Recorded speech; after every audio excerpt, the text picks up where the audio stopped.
Praise lord. ప్రియమైన వాళ్ళరా, యేసుక్రీస్తు నామంలో మీ అందరికీ శుభములు కలుగును గాక. యేసు ప్రభు మీకు మాకు మనందరికీ దీవించును గాక. ఆమేన్. ప్రియమైన వాళ్ళరా, ఈరోజు దేవుని కృపను బట్టి పరిశుద్ధ బైబిల్ గ్రంథం నుండి కొన్ని విషయాలు మీతో బోధించాలని ప్రభు పేరిట ఆశపడుచున్నాను.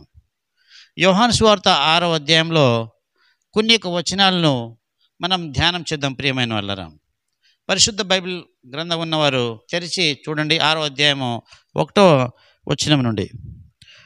అటు తర్వాత యేసు తిబేరియా సముద్రము అనగా గలిలయ సముద్రము దాటి అద్దరికి వెళ్ళెను. రోగుల ఎడల ఆయన చేసిన క్రియలను చూచి బహుజనులు ఆయనను వెంబడించిరి. యేసు కొండ ఎక్కి అక్కడ తన శిష్యులతో కూడా కూర్చుండెను. అప్పుడు పస్కా అను యూదుల పండుగ సమీపించెను. కాబట్టి యేసు కన్నులెత్తి బహుజనులు తన యొద్దకు వచ్చుట చూచి, వీరు భుజించుటకు ఎక్కడి నుండి రొట్టెలు కొని తెప్పింతుమని ఫిలిప్పుని అడిగాను. కానీ యేసు ఏమి చేయనయుండెనో తానే ఎరిగియుండి అతనిని పరీక్షించుటకు అలా అడిగాను. ప్రియమైన వాళ్ళరా, యేసుక్రీస్తు పరిచర్య చేస్తున్నప్పుడు యేసు ప్రభు 3.5 సంవత్సరాలు ఈ భూలోకంలో ఆయన పరిచర్య చేశారు. 12 మంది శిష్యులు ఆయనతో వెంబడిస్తున్నారు. యేసు ప్రభు దగ్గర నేర్చుకుంటున్నారు. అనేక మంది ప్రజలు వెంబడిస్తున్నారు. అయితే ఆ రోజుల్లో యేసు ప్రభు ఎంతోమంది రోగస్తులను బాగు చేస్తున్నారు. వ్యాధిగ్రస్తులు బాగా అయిపోతున్నారు. చనిపోయినవారు లేపబడుతున్నారు. కుంటివారు నడుస్తున్నారు. గుడ్డివారు చూపు పొందుతున్నారు. ఎన్నో అద్భుతాలు జరుగుతున్నాయి. సూచక్రియలు జరుగుతున్నాయి. గొప్ప బోధ ప్రజల్లో వినబడుతుంది. ఇవన్నీ గ్రహిస్తున్నటువంటి ప్రజలు చాలామంది, వందల మంది, వేల మంది కూడా యేసు ప్రభును వెంబడించినట్టుగా లేఖనాలు బోధిస్తున్నాయి. ప్రియమైన వాళ్ళరా, ఆ సమయంలో యేసుక్రీస్తు ప్రభు యూదుల పండుగ అయినటువంటి పస్కా పండుగ సమీపిస్తూ ఉన్నటువంటి అలాంటి సందర్భం అది. ఆ సందర్భంలో ఆ ప్రజలను చూసి యేసు ప్రభు ఒకటి అడిగారు. ఎవరినంటే ప్రియమైన వాళ్ళరా, ఫిలిప్పు గారిని అడిగారు. 6వ వచనంలో ఉంటుంది. 6వ అధ్యాయం 6వ వచనంలో ఏమని అడిగంటే, ఫిలిప్పు గారు ఈ ప్రజలందరికీ ఆ యొక్క రొట్టెలు ఎక్కడి నుండి తెచ్చి ఇవ్వాలి వీరికి తినడానికి అని చెప్పడం జరిగింది. ప్రియమైన వాళ్ళరా, అయితే ప్రజలకి రొట్టెలు ఎక్కడి నుండి తెచ్చి పెట్టాలి అనేటువంటి విషయము యేసు ప్రభుకు తెలుసు. అయినను కూడా ఫిలిప్పును పరీక్షించడం కొరకు మాత్రమే యేసు ప్రభు అలా అడిగినట్టుగా లేఖనాలు సెలవిస్తున్నాయి. ప్రియమైన వాళ్ళరా, అయితే మన జీవితంలో ఎప్పుడైనా ఒక సమస్య వచ్చినప్పుడు దానిని ఎలా పరిష్కరిస్తాడో ప్రభువుకు తెలుసు. అయినను కూడా మనల్ని పరీక్షించడం కొరకు మాత్రము ప్రభువు కొన్ని యొక్క సమస్యని మన దృష్టికి తెస్తాడు. మనమైతే ఏం చేస్తాము? మనము ఆ సమస్యను యేసు ప్రభు తీసేస్తాడు. కానీ మన విశ్వాసం ఎలా ఉన్నది? మన విశ్వాసాన్ని పరీక్షించడం కొరకు యేసు ప్రభు కూడా కొన్ని సమస్యను మన ఎదురుగా ఉంచుతూ ఉంటాడు. అప్పుడు ఫిలిప్పు గారు ఏమనంటే, వీరిలో ప్రతి ఒక్కరు కొంచెం కొంచెం తీసుకోవడానికైనా సరే 200 దేనారములు రొట్టెలు కావాల్సి ఉన్నది. కాబట్టి ఇంత పెద్ద ఆహారము రొట్టెలు ఇవ్వడానికి మన దగ్గర ఎలాంటి అవకాశం లేదు అని ఫిలిప్పు చెప్పడం జరిగింది. ప్రియమైన వాళ్ళరా, అయితే ఆ విషయం విన్నటువంటి షీమోను యొక్క సహోదరుడు ఉన్నారు. ఆయన పేరు ఆంద్రేయ మాత్రము అక్కడ ఒక పరిచర్య చేయడం జరిగినది. ఏం చేయడం జరిగిందంటే ప్రియమైన వాళ్ళ 9వ వచనంలో మనకు స్పష్టంగా ఉంది. ఒక చిన్నవాని యొద్ద 5 యావల రొట్టెలు 2 చిన్న చేపలు ఉన్నవి. అది ఆయన సేకరించాడు. ఎవరు? ఆంద్రేయ గారు సేకరించారు.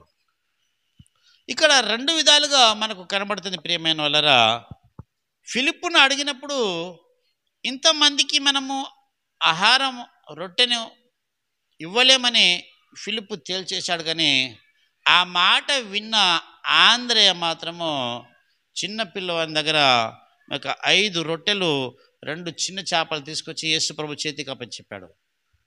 వాస్తవంగా అక్కడ చూసిన వారు అనుకుని ఉండొచ్చు, ఏంటి ఆంధ్రయ్య ఇలా చేశాడంటే, అసలు ఆంధ్రయ్య అలా చేశాడంటే 5 రొట్టెలు 2 చేపలు అసలు ఎవరికి పెడుతుంది? ఇది ఒక చిన్న పిల్లవానికి ఆహారం కదా. అది యేసుప్రభు చేతికి పెట్టి ఎంతమందికి పెట్టమంటాడేంది? ప్రజలు చూస్తే వేలకు వేల జనాలు ఉన్నారు, 5,000 మంది కంటే ఎక్కువ జనాలు ఉన్నారు. అంతమందికి ఎక్కడి నుండి తెచ్చి పెట్టాలి, ఇది ఎలా సాధ్యము అని అక్కడ కొంతమంది అపహాసం చేసి ఉండొచ్చు, కొంతమందికి అర్థం కాకపోవచ్చు. అయితే ఎంత తక్కువ తెచ్చిండనేది కాదు. అయితే యేసు ప్రభు ఏం చేశాడంటే ఆ యొక్క 5 రొట్టెలను 2 చేపలను ఆయన ఆశీర్వదించాడు. ఆశీర్వదించినప్పుడు అవి ఎంతగానో దీవించబడినది. ఆ ఆహారము దీవించబడినప్పుడు ఆ యొక్క యేసు ప్రభు ఏం చెప్పాడంటే ఆ జనులను కూర్చుండబెట్టమని చెప్పడం జరిగింది ప్రియమైన వాళ్ళరా. అప్పుడు పురుషుల లైన్లోను, స్త్రీల లైన్లో కూర్చోవడం జరిగినది ప్రియమైన వాళ్ళరా. అప్పుడు వారు అందరు కూర్చున్న తర్వాత యేసు ప్రభు ఆ రొట్టెని 5 రొట్టెలు 2 చేపలని తీసుకుని మరి ఆయన కృతజ్ఞతాస్తుతులు చెల్లించి మరి వారికి వడ్డించమని మరి ఇవ్వడం జరిగింది ప్రియమైన వాళ్ళరా. 12 మంది శిష్యులు ఆ యొక్క రొట్టెలను వడ్డిస్తూ ఉన్నారు. ఎవరు ఎంత తిన్నా కూడా వడ్డిస్తూనే ఉన్నారు. వారు తిన్న వాళ్ళు ఎంత తినగలిగితే అంత తింటున్నారు. ఎన్ని చేపలు తినగలిగితే అన్ని చేపలు తింటున్నారు. ఎన్ని రొట్టెలు తింటే అన్ని రొట్టెలు తింటున్నారు. అయినా కూడా అందరి కడుపు నిండింది, అందరికీ సమృద్ధిగా సరిపోయినది. అయిన తర్వాత 12 గంపలు మిగిలడం జరిగింది ప్రియమైన వాళ్ళరా. ఇది కేవలము ఒక విశ్వాసం ద్వారా జరుగుతుంది. ఆంధ్రే యొక్క విశ్వాసము 5 మందికి భోజనం పెట్టగలిగాడు. ఆంధ్రే యొక్క విశ్వాసము. ఫిలిప్పు యొక్క విశ్వాసం అక్కడితోటి ఆగిపోయినది.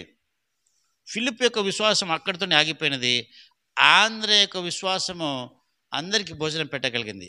అంటే దేవుని పట్ల నీకు ఏదైతే విశ్వాసం ఉంటుందో ఆ విశ్వాసము నీవు అనేకులకు ఒక రక్షణ మార్గాన్ని చూపించగలుగుతావు. అయ్యో ఇంతమంది రక్షించబడలేరు, ఇంత ఘోర పాపి త్రాగుబోతు రక్షించబడలేడు, ఇంత వీళ్ళు రక్షించబడలేరు, కఠినులు రక్షించబడలేరు, హంతకులు రక్షించబడలేరు, విచారకులు రక్షించబడలేరు, మోసగాళ్ళు రక్షించబడలేరు, అబద్ధికులు రక్షించబడలేరు, విగ్రహార్థికులు రక్షించబడలేరు, మంత్రగాళ్ళు రక్షించబడలేరు, వారు చెడ్డవారు వీరు చెడ్డవారిని అనేకులకు దేవుని యొక్క మాటను మనం ప్రకటించకుండా ఆ మాట మన దగ్గరే దాచుకుంటున్నాము. ఇది సాధ్యపడదని, ఎప్పుడైతే సాధ్యపడదని మనం అనుకుంటామో అదే సువార్త మన దగ్గరనే ఆగిపోతుంది. అది ఒక రొట్టె కావచ్చు, అది ఒక వాక్యం కావచ్చు ప్రియమైన వాళ్ళరా. ఆంధ్రే దూసుకుపోయాడు, కొంచెమే దొరికింది రొట్టె, 5 రొట్టెలు దొరికినాయి కానీ 5,000 మందికి సరిపడింది. నీవు దూసుకుపోయేటట్టయితే నీకు దేవుని యొక్క వాక్యం ఎంత వాక్యము తెలిసి అదే వాక్యాన్ని ప్రకటించు. బైబిల్ మొత్తం నీకు తెలియవలసిన అవసరం లేదు. బైబిల్లో నువ్వు పెద్ద జ్ఞానిగా ఉండవలసిన అవసరం లేదు.